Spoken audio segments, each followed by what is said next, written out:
He identifies as a Catholic, which isn't even a real gender. Sophie from Mars. Yay West and the fascists who love him. The Daily Grind, Chapter 221. Lorraine Wheeler was having an aggravating day. Her job was to handle advising incoming or potential students on how to get the most out of their college experience, helping them access services, getting them through student loan applications, that manner of things. She wasn't bad at her job, but it was just a job, not a passion. Which was why it was a fairly regular occurrence for her to find a day pushing her toward the threshold for what she was willing to put up with. And today, with 2 cancelled appointments, a printer jam, and spilling half her latte across her desk, that line was coming up rapidly. This, of course, was exactly the wrong time for James to knock on her office door. She didn't know the young man who settled into the seat across from her, though she did appreciate that he was here exactly 2 minutes early, but it didn't take long for her to lose any professional air she had and snap at him. "Get out of my office." "Okay." James held up a hand in a placating gesture. "I admit this sounds dumb, and it doesn't help that I said it with a smile, but I am not wasting your time, and I actually—" "I don't believe you. I don't care. Get out." Lorraine stopped paying attention at that point, instead turning back to angrily sorting papers into fine and coffee-soaked garbage. After the second stack of pages slammed into her trash bin, she flicked her eyes up to see James still sitting in the chair on the other side of her desk. "I'm calling security," she said in the most hostile voice she could manage. James opened his mouth to complain, and then stopped. At this point in his life, he had broken enough etiquette skill orbs to understand that there was nothing he was going to get out of this encounter at this point. Every single part of him wanted to just explain the situation calmly and then get results from a rational adult, because that was how life in the Order worked, and he'd really actually gotten used to it and quite enjoyed it. He had forgotten that the reason that he had made the Order of Endless Rooms work that way was because he very often ran into people in modern society who didn't do that, didn't care about explanations, didn't want to help, and were awful to deal with. Usually not this directly, but it was a good example. Though, to be fair to Lorraine, he did sound like a lunatic. So he closed his mouth, nodded once to calm himself, and silently stood up to leave, ignoring the woman still shouting at him to get out as he left her office and closed the door behind himself. Then James walked to the front desk of the admissions office, stood in line for 18 minutes while he read news articles on his phone, and then tried to make another appointment with a different person. "Oh, was there a problem?"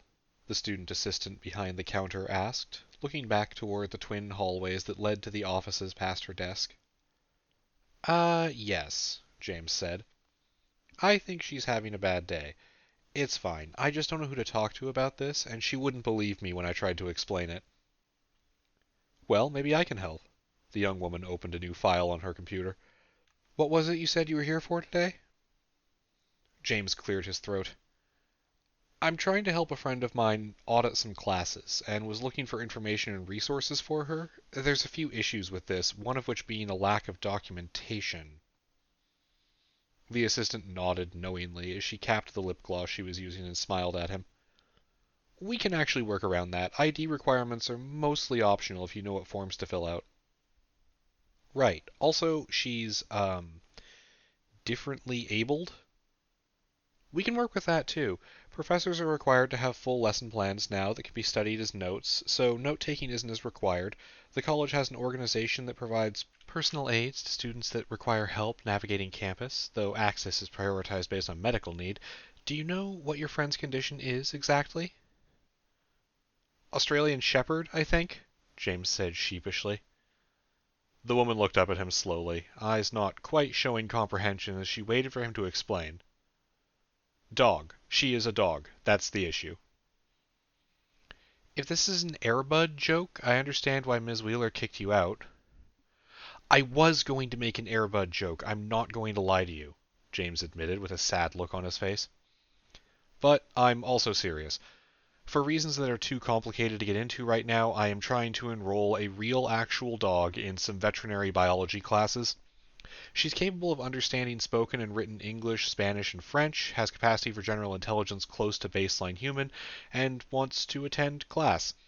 I don't I don't know how to explain this. Like, I can, if you really need me to, tell you every single step that has brought my life to this point, but we will be here for several hours, and you'll have more questions than I'll answer, and the issue will still be that I need to enroll a dog in college. The assistant stared at him as he spoke, eyes narrowed like she didn't really believe him, but something about the exhausted and defeated tone that James had felt strangely convincing, also strangely normal. Like this maybe wasn't a prank, but someone who really did have a unique problem that was just absurd enough to ruin any appointment before it started. What's the dog's name? Aberdeen, James said. Last name? She asked, typing the information into the form. He was a little surprised he'd gotten this far and didn't have a good answer ready. Uh, James considered just using the last names of everyone in the apartment, but that seemed clunky. Can't have a quadruple hyphenated last name, he muttered. Can you just leave it blank? I'll ask her later. Sure, the woman shrugged. Okay, you're set up for an appointment tomorrow with someone who won't just yell you out of the room. She grabbed a printed page from the machine next to her and slid it over to James under the plexiglass window. Bring Aberdeen with you, as well as your own ID, and if Mr. Kwan asks, let him know that Max set up the appointment. James sighed in relief as he took the page from her. Tomorrow's Tuesday? Might be somebody else coming with her, depending on how tired I am, but thanks, Max, he said gratefully. Oh, I'm not Max. The young woman reached forward and deftly flipped down the small plaque with her name on it before James could check. I'm not certain this isn't a prank, and Max owes me $30. It sure was nice of Max to set up this appointment for me, James said with dry wit. Sure was.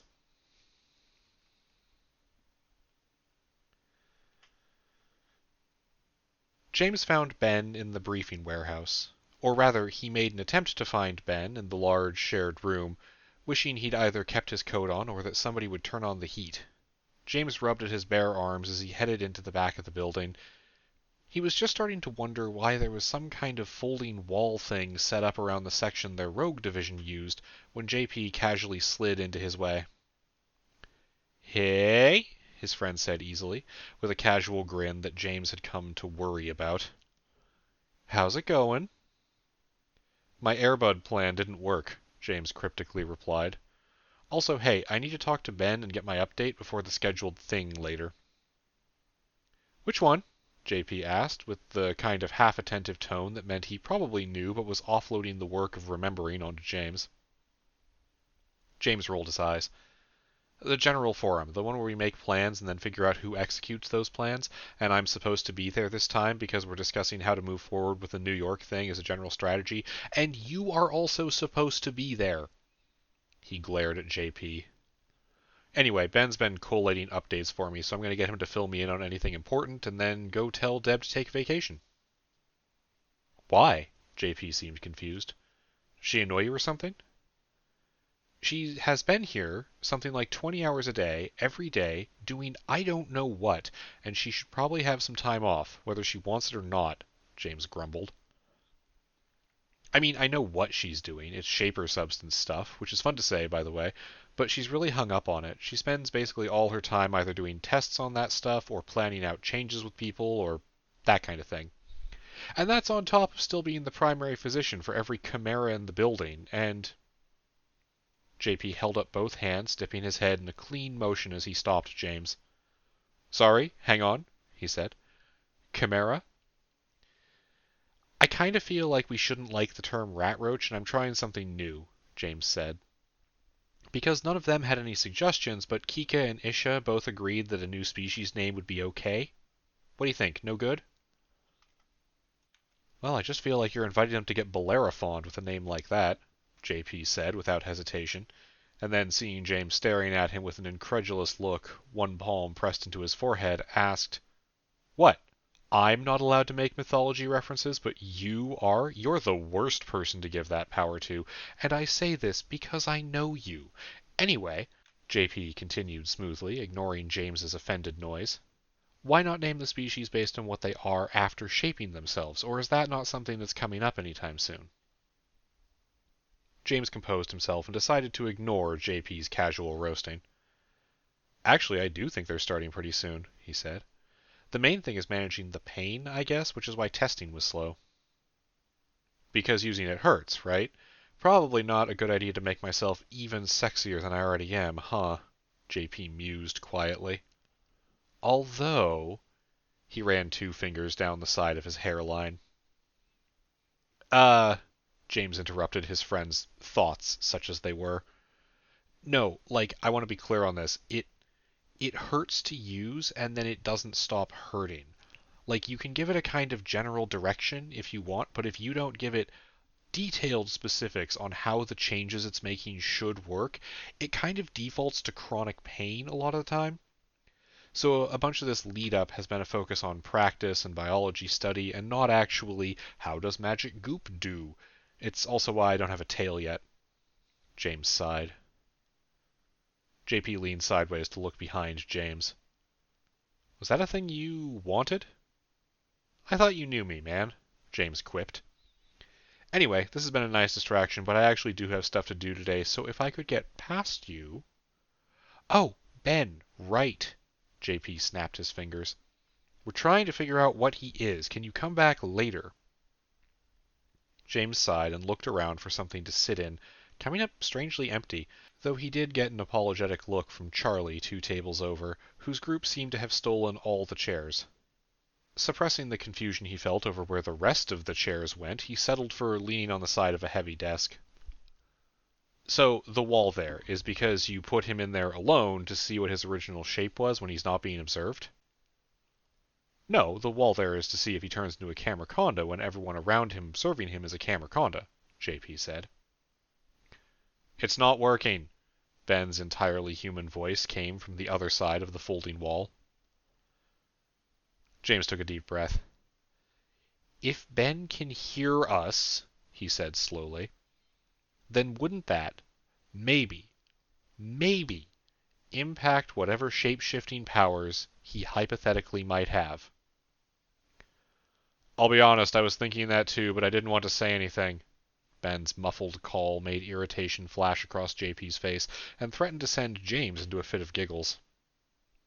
Ben, do you need help? Should I teleport you out of here? James called past JP. You can't solve all your problems with teleportation, James, JP sighed, letting his annoyance go with an effort of will. James scoffed at him. That is flagrantly untrue. Practically every issue I have gets less problematic when I can teleport. It's like money. Money doesn't technically solve every problem, but not having it sure makes every problem worse. Teleporting makes every problem slightly less worse. He finished his thought as Ben pushed the wall aside, folding the temporary barrier and apologizing to the several Camercondas who didn't seem too bothered to have been used as test subjects. Ben, why are you in a bathrobe? He asked out of idle curiosity. In case I turned into a Camerconda, Ben said with a shrug. You have literally no idea how your own species works, do you? James challenged, before turning on JP with a pointed look. No more experimenting on people, and actually in this case. Ben started to raise his hand, looking like he was going to say something placating, but James cut him off before he really got started with a slash of his own hand. No, Ben, no. We aren't even sure you maintain your sense of self if you change. That's horrifying. No more stupid tests. James hadn't realized how actually angry about this he was until he noticed he had started yelling. JP made a casual motion with his hands, which annoyed James further because he recognized it. It was the "you can interpret this however is convenient" motion that JP did when he was about to bullshit someone. Okay, so, I get why this is worrying, but it's way worse to not know, and Ben did ask me about this, and not the other way around. It's true, I'm a huge mark, Ben said with a completely straight face. James couldn't decide if he should be laughing or screaming, so instead he pressed his eyes closed and thought about how utterly exhausted he felt and how these two were not helping. It wasn't just physical exhaustion either. Though 4 dungeon delves in a week did make that happen too, and every muscle he had in his body still felt a lingering phantom soreness even though he had downed at least 1 exercise potion, horrible as its flavor was. But also, 4 dungeon delves in 1 week fucked with his sense of time, and he'd screwed up his antidepressant doses to the point that he was basically restarting from the beginning. So, just being tired was kind of his general feeling at the moment. He was getting through it, though, but JP's actually somewhat reasonable words took the heat out of his anger and left him feeling that exhaustion surging over every other feeling he had, which was inconvenient since he had stuff to do today. Ben, do you have an update or something for me? James asked. Yeah, what on? Ben asked, halfway through pulling on a pair of jeans under his robe. James blinked away his reflexive curiosity on how pants worked on somebody who might not have a physical shape. Um, every extant security concern for the Order, please. The sentence was apparently Ben's activation phrase. We've heard nothing from the FBI about Priority Earth, and we have somebody on the ground near their camp to keep an eye on them now, so we know that nothing's happened yet. He started rattling off information at rapid pace, trusting James to keep up. We've got 2 people looking into one of those sites that were on the Priority Earth target lists recovered, but they just left and we don't know what's up with that yet. Charlie's team over there are looking into the disappearances in Utah and the dungeon there, but nothing concrete so far. Response has had 2 active duty police officers try to join, but background checks caught them, and we don't actually know what they were up to since we just gave them a polite no and fuck off. We're overtaxed in our ability to take in more rat roaches without risking more violent outbursts, and that's a problem that can only really be fixed by hiring more medical and recovery staff, but Texture of Bark Gust is going to hiss at you about budget constraints, which are also technically a security concern you should know about. There's been 2 more killings in New York, even with the eco-terrorists out of the picture for now, so we're not sure what's up with that. Yin's team is following up leads, but there's no sign of anything pillar-like there, though, again, we're stretched really thin, and we don't have that many people to start with. Ben stopped talking, for the first time looking down at the laptop on his desk. And there's a meeting with Harlan in 30 minutes, he finished. I know about the meeting, James said cheerfully. Also, holy shit, I'm glad my memory is augmented, or I would have already forgotten the start of that paragraph. You know, this was a lot less complicated when my biggest problem was paying rent. JP snorted at him. You could have just asked me to pay your rent. Really? James narrowed his eyes in mock suspicion. You wouldn't have made it weird? You, from 3 years ago. James, please, me from 3 months ago would have made it weird. JP let a small but real smile slip onto his lips before his normal mask went back up. So, do you have... He paused and tilted his head as a sound like a pen scratching on paper echoed across the room. Hang on. Planner? Are Ben and James there with you? Planner asked in JP's head with rapid words. Yeah, they're here, JP said with a frown. Why... He didn't finish the sentence before Planner started unfolding limbs inside the briefing warehouse. A trio of ethereal tentacles looking like particularly horrifying octopus limbs, spreading out around JP in a neat pattern. There has been a development, the infomorph stated in a voice that sounded worried. This was something that James found far scarier than most possibilities in his life. Planner expressed several emotions in their day-to-day: satisfaction, irritation, smugness, general annoyance, but Planner didn't really go for being worried that often. A quick shared glance with the others made it clear that they didn't like the tone coming from Planner either. What's up? James asked, tilting his head to check the inner door to the warehouse as it slammed open and he saw Alex come running in. The deployed knights in Indiana looking into a priority Earth target have missed a check-in, Planner said. Nate has taken 2 others available and moved to investigate. They flicked one of their manipulators at the end of a rippling tentacle and handed JP a ghostly page, which he took and scanned quickly as Planner kept speaking while Alex skidded to a stop next to them, leaning on James while she panted for breath. Okay, JP said calmly, reaching out without thinking to set a hand on the roiling infomorph. And what's got you worried? Nate's a bigger problem for anything out there than it's going to be for him. There is a gap, Planner practically hissed at them. A hole in the schedule. James could actually feel the sort of anxiety you got from being late to an appointment while stuck in traffic leaching into his mood. And yet, despite instantly recognizing the feeling of an outside thing, he couldn't do a damn thing to stop it.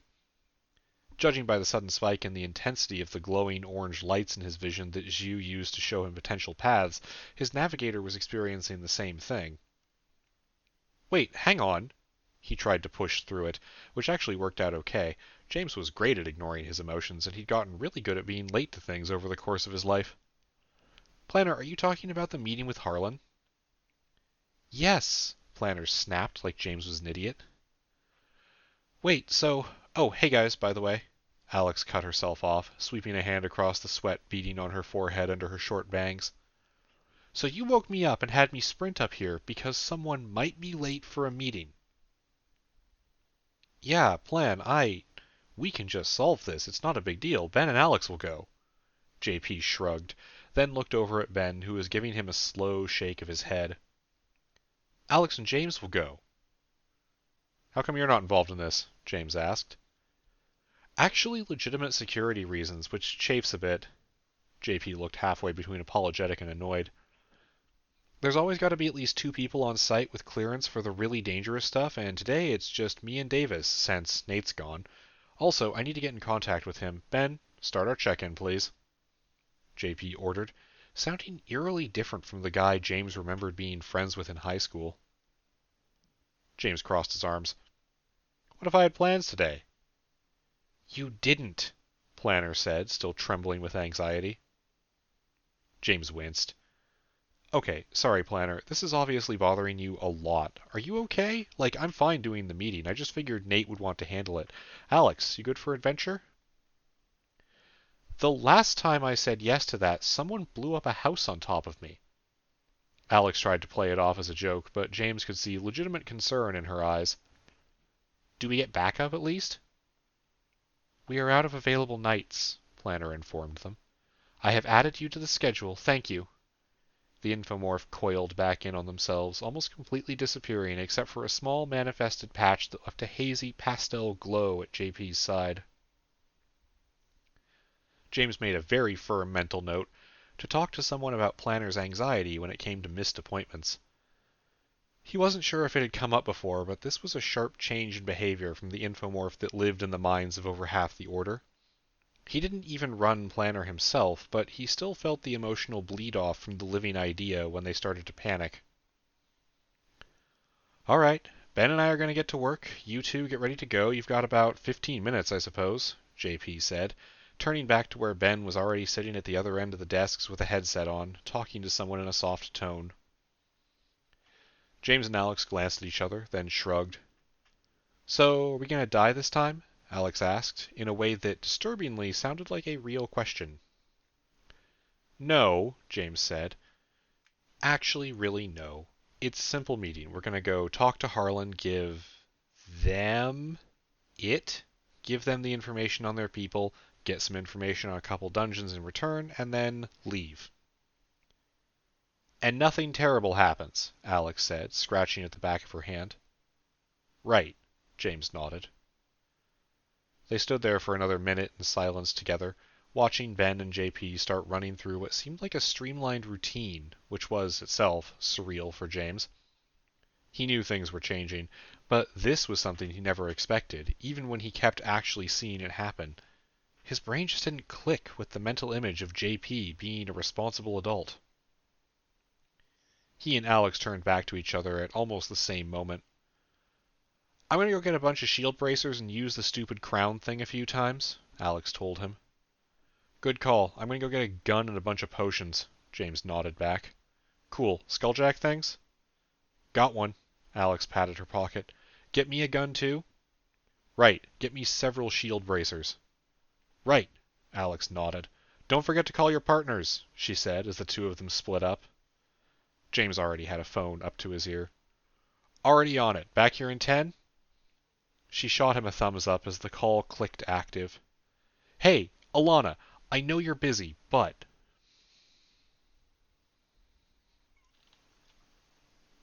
Hey, boss. Mark's voice cut across the basement as he caught up to James somewhere between the public bath and the armory. Got a second? I have 6 minutes before Planner starts to have an emotional breakdown. What's up? Don't call me boss. Is this about the infinite electricity thing? Because you can't lie to me and say that will only take 6 minutes.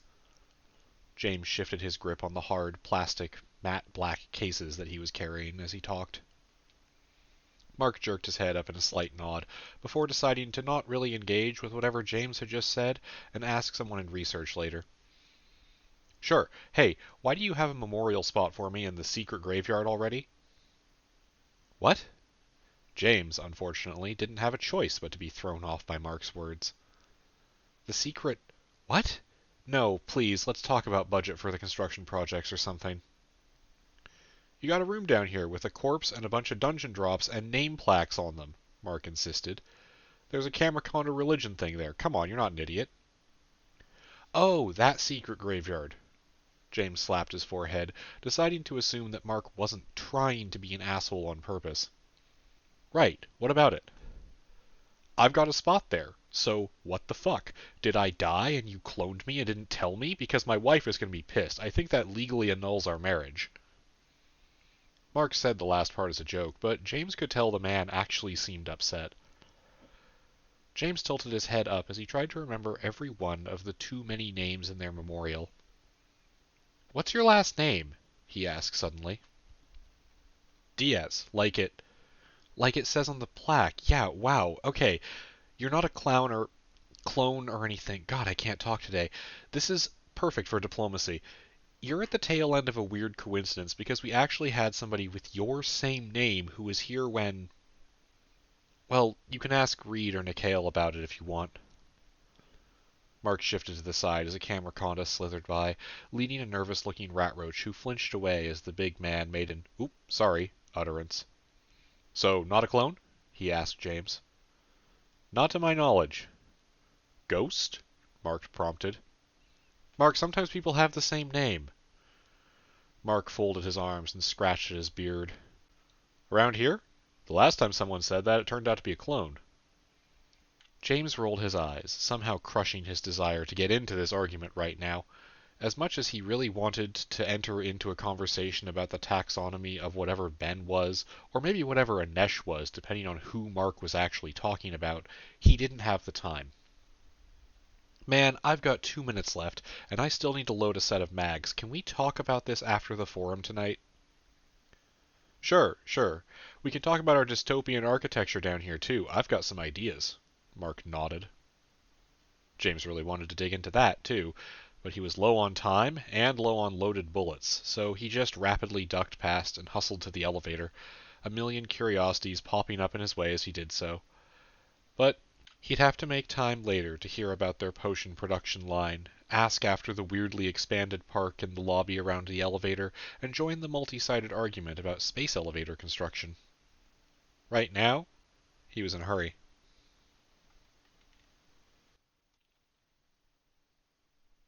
The cafe was its usual self, save for the slight change of different counter staff that James didn't have as much of a wizard rapport with.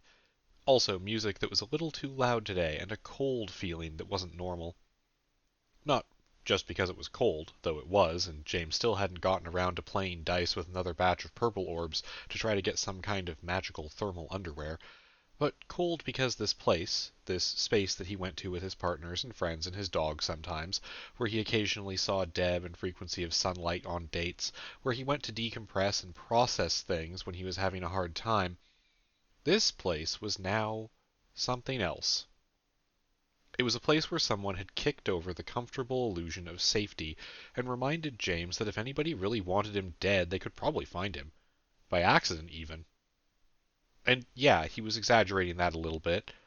He and Dinesh and Alana did joke about how somebody would try to shoot them eventually, and that was probably true. But it wasn't like assassins were lining up to take shots at him. Harlan knowing where he got his coffee was pretty low on the list of security risks anyway, comparatively. Unless Harlan was lying, which could be true.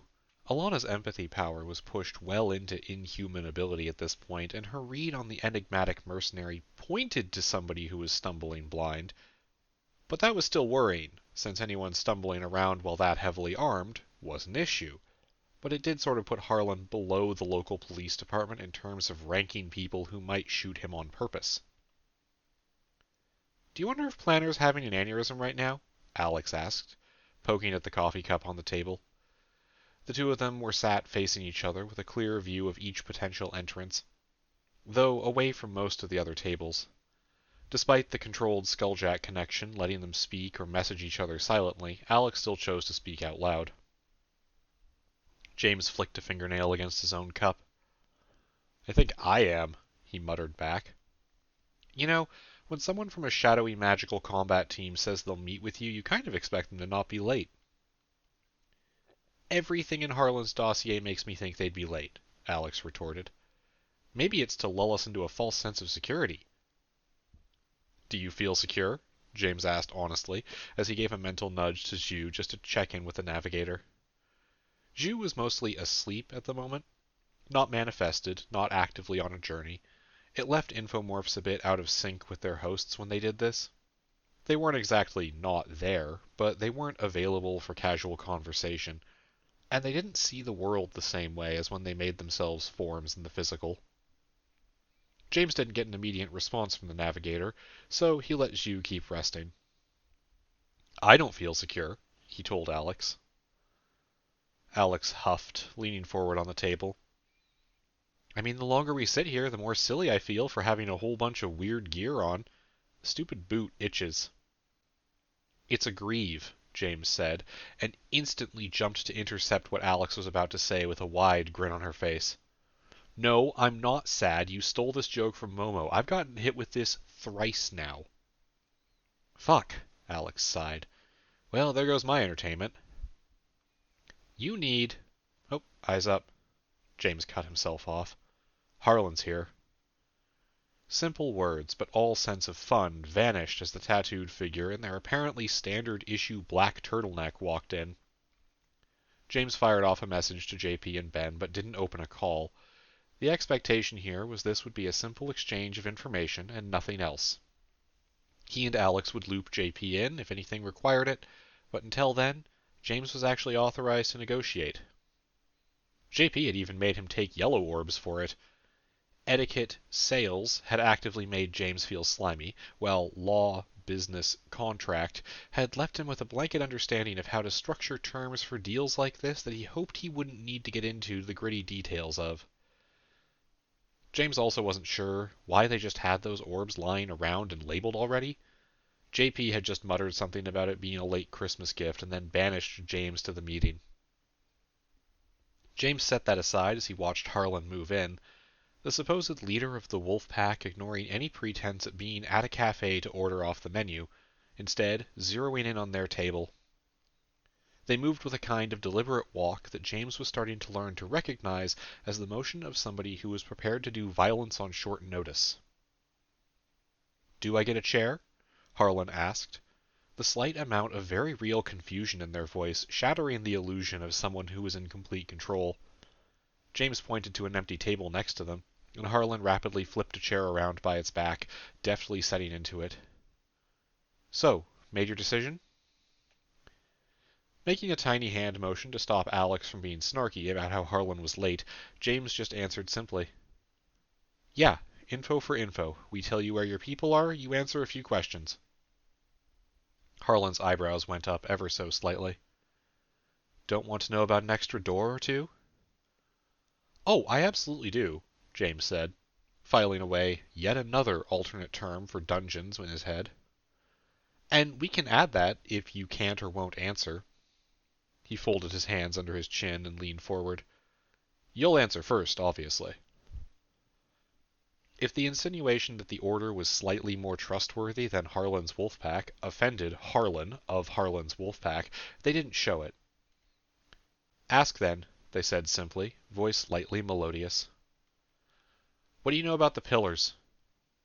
"Nothing."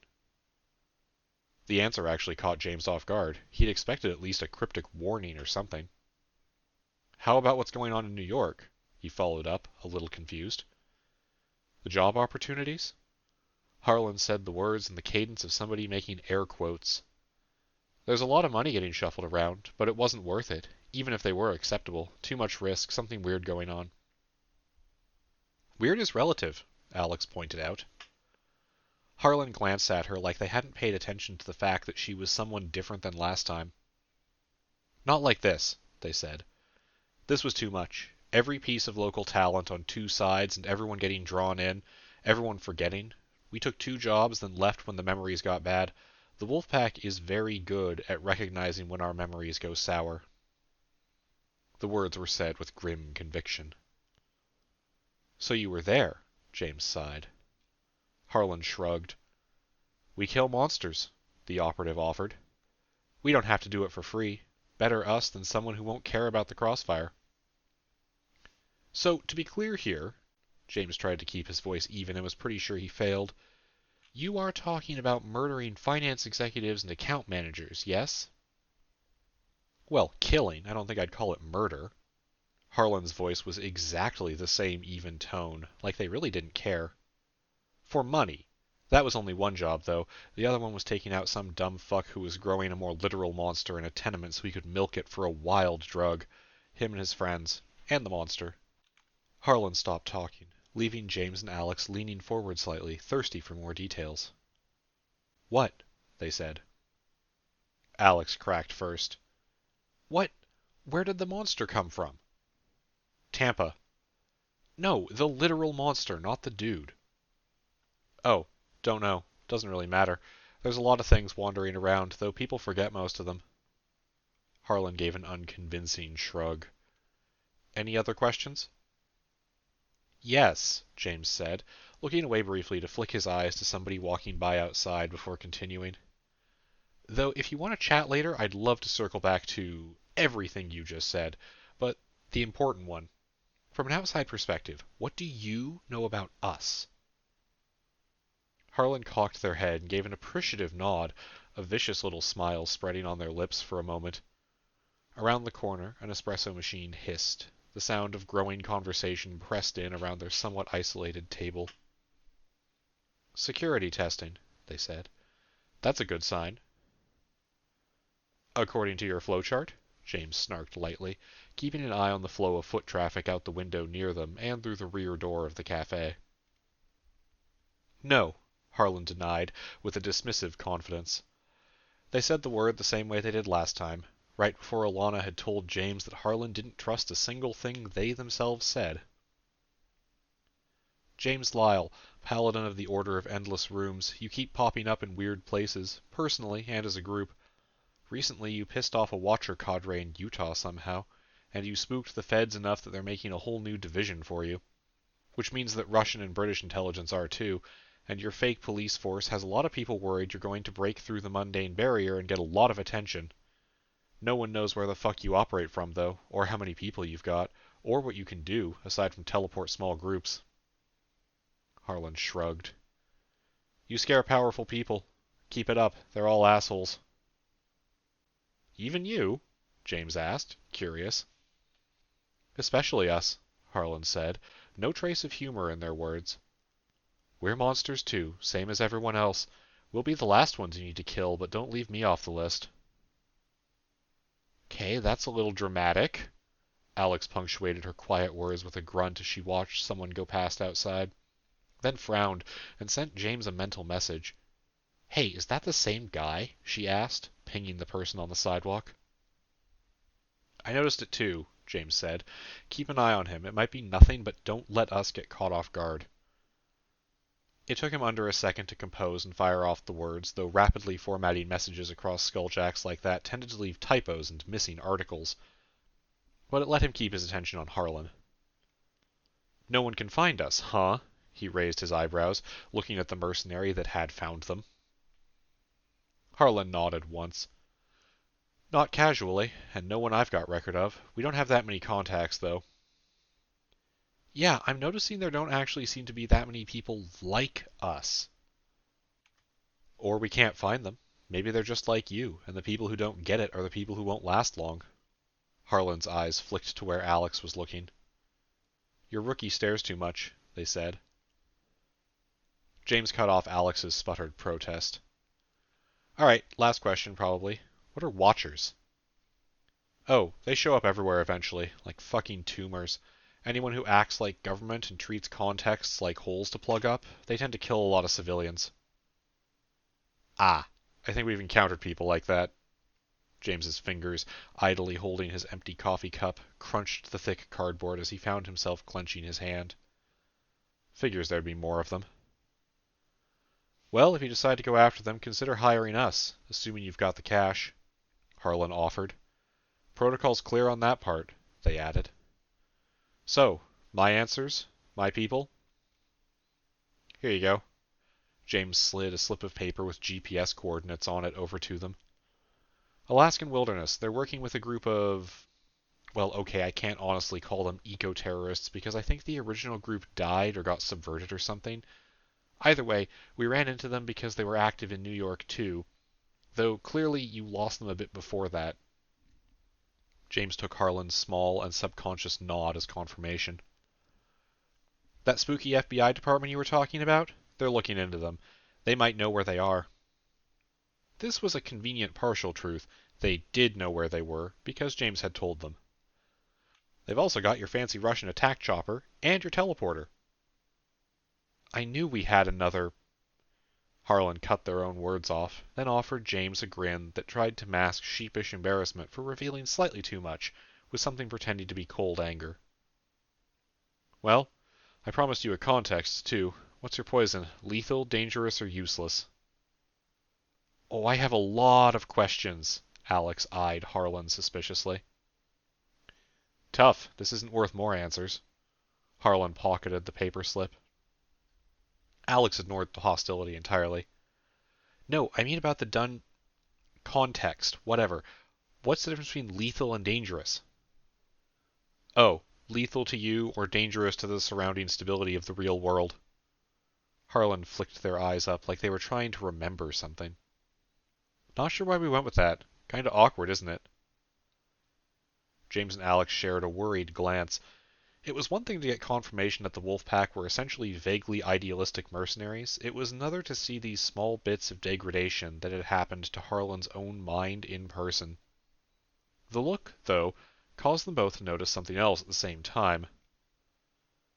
Okay, that guy's suspicious, James muttered out loud, as the same person circled the building for the third time. Well, the third time he'd noticed. Harlan, do you... He trailed off as the man, dark skin with a patchy goatee and a puffy black coat on, finished his latest lap of the building, and then pushed his way through the front door. James allowed himself a tiny bit of relaxation at the idealistic thought that maybe he was just here to get coffee and had some weird habits. He seems familiar. Harlan's calm words, in light of what James knew about the mercenary, were abruptly terrifying. We should get out of here, Alex said. Agreed. James slid her his telepad on the edge of the table, keeping his own eyes on the short, somewhat unkempt man who really did look like he was having a horrible day. Harlan, want a ride? We'll drop you off somewhere.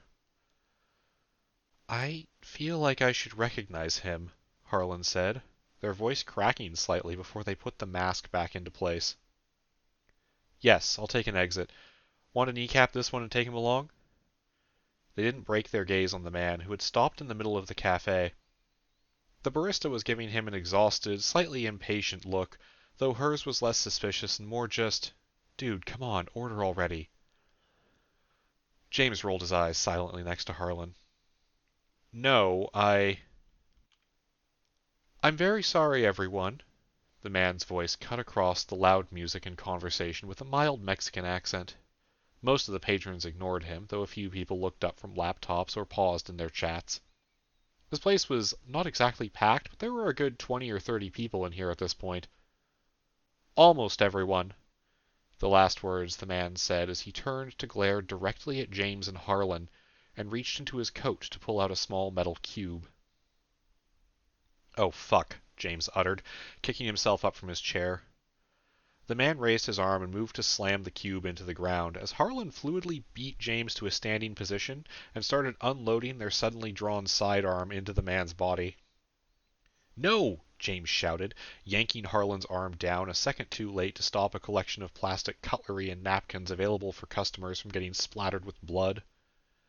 He wasn't the only one screaming now, as many of the patrons scrambled for the doors or dove to the floor. The man slammed into the wood paneling of the island in the center of the room as Harlan gunned him down. that little metal cube dropping from his hand and pinging off the floor. The instant it did so, something rippled, out, then back, rebounding inside the room, around the building, across the cafe. The cube began to glow, and then pulsed again, stronger this time. It started glowing brighter and brighter, the metal turning practically molten. James felt his eyes drawn to it, unable to look away. In his chest, Zhu stirred abruptly to life, alarm shooting through the navigator. James, only seconds to react, had barely processed that they needed to get out or take cover or something when Alex threw herself between him and Harlan and the glowing molten cube. The object pulsed one last time, a solid wall of an incorrect shockwave pushing out from it, painless heat and light in a sphere that rapidly reached the edge of the structure. James felt the air around them go cold as Alex triggered her winter's climb spell, her arms crossed in front of herself like she could block the whole thing. And, being fair, maybe she could. She timed it perfectly, her sewer lesson's ideal synergy letting her use her half-second of invincibility to make herself into a shield. A reflex she had drilled into her through hundreds of training runs at the Order. Then, James was gone. So was Harlan. So was everything. Alex's breath ran out, and she collapsed to her knees, dropping abruptly 7 inches to a chunk of exposed rebar that she tore her jeans on as she did so. Cold rushed into the air around her. Nearby, pipes that no longer went to anything began spraying water up into the air. Severed wires in the ground sparked against whatever they hit as they dropped, unsupported. The smell of a lot of blood reached her. Alex sat alone in the foundation of what used to be James's favorite cafe. The entire building was gone. JP, she croaked out around a gasp for breath that brought too much kicked-up dust into her mouth. Ben! Someone!